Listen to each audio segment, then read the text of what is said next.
El sistema complemento consta de varias proteínas plasmáticas que actúan en conjunto para opsonizar microbios, promover el reclutamiento de fagocitos en las zonas de infección y en algunos casos matar directamente a los microbios. Esta es una definición, que acabo de leer, que explica más o menos lo que es el sistema complemento, las funciones que cumple. Básicamente, el sistema complemento entonces es un mecanismo que tiene el sistema inmune para responder, frente a los microbios. Entonces, el sistema complemento tiene tres vías de activación distintas, que son la vía alternativa, la vía clásica y la vía de la lectina. Estas tres vías, finalmente lo que van a terminar generando es, la producción de proteínas, enzimas, como C3A, C3B, C5A y un complejo de ataque a la membrana. Otra cosa importante que hay que saber es que el sistema complemento forma parte de la inmunidad humoral, es decir, que la inmunidad humoral se refiere, a una inmunidad donde no participan las células directamente, sino que van a participar proteínas, como en este caso, son las proteínas del sistema complemento, o también inmunidad humoral se refiere a anticuerpos. Entonces, eso por un lado. Por otro lado, también lo que hay que tener en cuenta es que la vía alternativa y la vía de la lectina, forman parte de la inmunidad innata.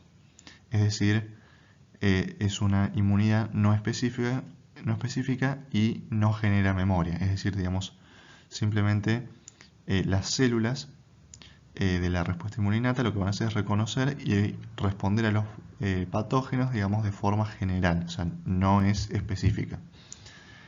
Eso por un lado. Y por otro lado, la vía clásica, que está mediada por anticuerpos, sí pertenece a la inmunidad adaptativa, que a diferencia de la inmunidad innata, sí es específica y sí genera memoria inmunológica.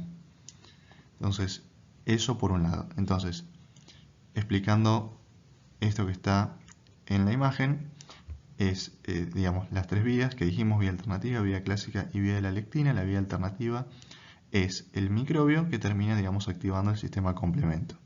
La vía clásica es anticuerpos unidos a los microbios, terminan activando el sistema complemento, y la vía de la lectina es se va a activar el complemento gracias a una proteína que es la lectina ligadora de manosa, que se une a la manosa que está en la superficie de los microbios.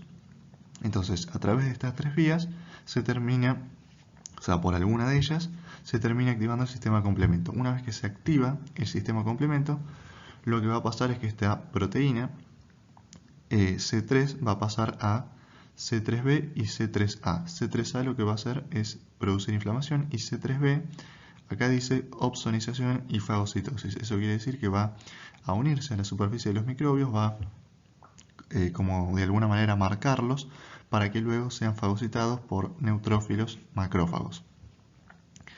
Y después C3b lo que va a producir también, lo que va a desencadenar es que C5 pase a C5b y C5a, y C5a, al igual que lo que hacía C3a, va a producir inflamación, y C5b va a formar un complejo de ataque a la membrana junto con otras proteínas que son C6, C7, C8 y C9.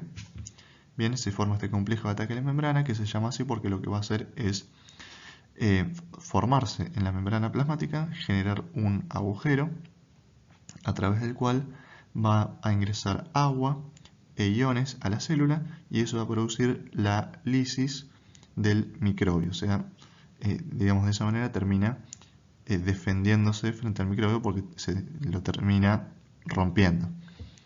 Entonces, esto es el sistema complemento. Esto es lo más importante. Saber que pertenece a la inmunidad humoral, que tiene tres vías de activación, que son la vía alternativa, la vía clásica y la vía de las lectinas, que la vía alternativa y la vía de las lectinas pertenecen a la inmunidad innata, y la vía clásica pertenece a la inmunidad adaptativa. Y otra cosa más es que si bien acá dice anticuerpos, no todos los isotipos de anticuerpos pueden activar la vía clásica, sino que solamente determinados isotipos, como por ejemplo IgG, puede activar el sistema complemento.